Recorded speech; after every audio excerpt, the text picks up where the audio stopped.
Apple is willing to spend hundreds of millions of dollars to fill out its Apple Arcade premium game subscription service with quality titles, as reported by the Financial Times, which claims to have spoken with multiple sources familiar with the matter. The iPhone maker will likely splash out over $500 million to create a tantalizing portfolio of top-notch mobile games. It's a hefty sum that shows just how serious Apple is about arcade, specifically when it comes to attracting top-tier talent from around the games industry.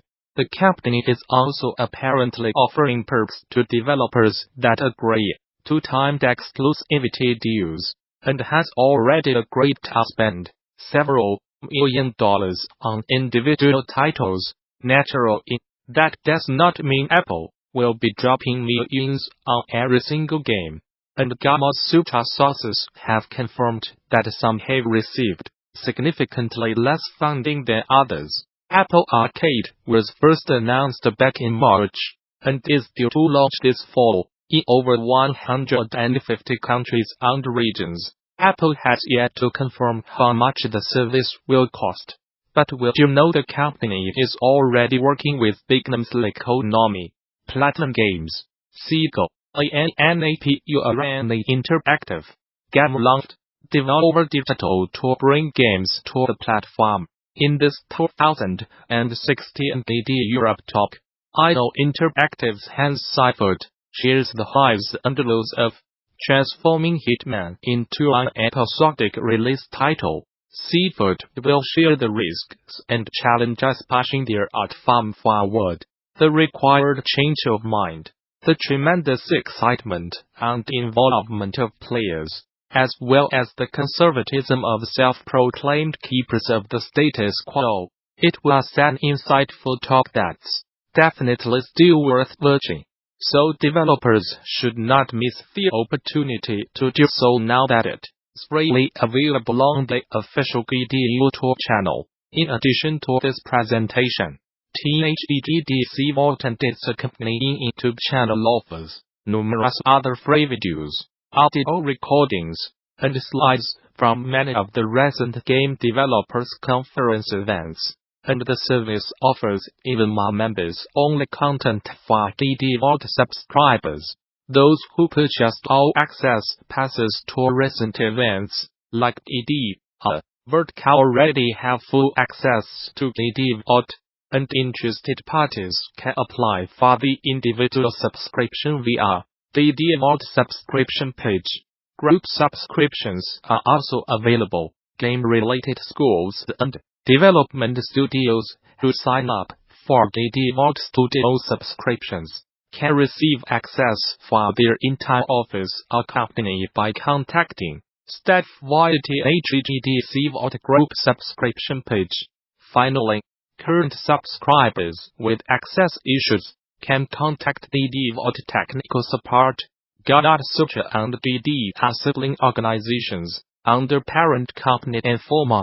Rocket League developer Psyonix is opening an esports shop that allow funnel revenue back to esports teams and players. The store will open for business on April 16th as part of the Rocket League esports shop pilot program. That's a mouthful, and will feature items like decals, wheels, and player banners representing a variety of teams. While teams will likely be keen to appear in the store for marketing reasons, there's also a financial incentive, as all esports organizations participating in the pilot program will net 30% of revenue from related sales. A portion of revenue from every item sold will also be distributed among players in the North American and European Rocket League Championship Series league play, while a prize pool bonus is irrespective of whether they are a member of the pilot program. Psyonix claims there will be opportunities for teams in Oceania and South America to participate in the revenue-sharing program. Further down the line, the store itself will appear in the Rocket League main menu under Shop Following an update on April 16th, it will feature 6 in-game items each day, which will be purchasable using a new currency called Sports Tokens. Those tokens will be sold in packs of $100. 99 604美元99 1209美元99 and $2,590.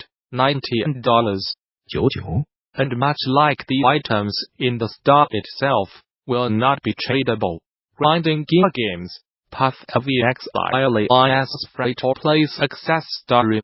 Having grown from modest beginnings in 2013 to entertain millions of active players every month, at the AGAME Developers Conference in San Francisco next month, you will get to see how the dev team keeps it going strong.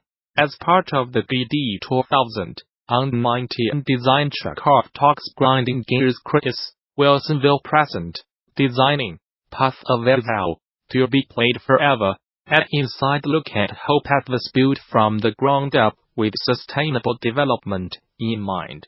Expect to learn how to structure releases in 2 seasons with predictable release dates and scope, how to reuse content for rapid development, how to use procedural generation to keep content from feeling stale, how to employ multiple overlapping axes of randomness for additional replayability, how to design deep gameplay systems that keep players engaged, and most importantly, how to grow while you excel MMUNITY over a long period of time. You will not want to miss this and many other insightful talks lined up for the show this year, so bookmark them in THEGDC 2019 session scheduler. There you can begin to lay out your GD 2019, which takes place March 18th through the 22nd at the newly renovated Moscone Center in San Francisco. Bring your team to GD, register a group of 10 or more and save 10% on conference passes. Learn more. For more details on GDC 2019, visit the show's official website, or subscribe to regular updates via Facebook, Twitter, OS. Gamasutra and GD are sibling organizations under parent company Informa. Laidlaw offers advice on listening to testing feedback. PC Gamer has published an interview with a couple of key members from the Half-Life 2 development team, Mark Laidlaw and Bill Van Buren, that traces back the influential game's development and some of its then groundbreaking moments. The interview itself is pulled from a 2005 issue of PC Gamer United Kingdom, so it's a bit of a throwback in its own right. But it's one that offers an insightful look into both how Half-Life 2 came to be and how methods and tech have evolved in the decade. Ins. One such snippet pulled from the third page of the interview covers the complicated process of playtesting through more cinematic and narrative-focused bits, and knowing how to separate what makes for a good playtest from what makes for a good game. As an example of this, Laidlaw recalls how an early introduction to combat sat well with initial playtesters, but the development team felt that it lessened the emotional hits of the game's early moments, withholding those first combat moments until after witnessing the brutality of an in-game enemy.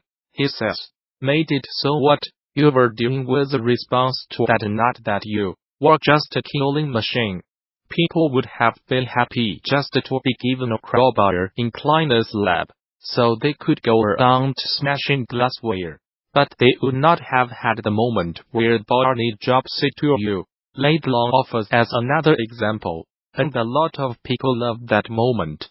We would have had great playtests if Alex had given you the crowbar as you entered the lab. But holding it back, players will not say, do not give it to me, yet. It's about learning to have faith in the whole lot of the thing. We are pacing it, holding back for the payoff. Former Telltale CEO talks about fostering a culture that made it difficult for dads to walk away from the content and just say, "I am going home."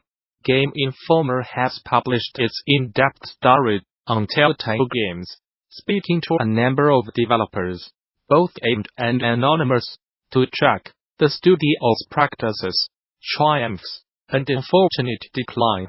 The full story published on Game Informer is an important read, and one that charts the life and eventual missteps of the prolific studio through the voices of the developers that created its games. Early on in the story, Kevin Bruner, co-founder and former CEO of Telltale, says that the early success of The Walking Dead set a high bar for the company's future work. "We wanted bigger and more interesting licenses, so we had bigger and more interesting market opportunities," Bruner tells Game Informer, "and we wanted to make sure that we did not go backward. We did not want The Walking Dead to be a fluke, or to be a one-hit wonder."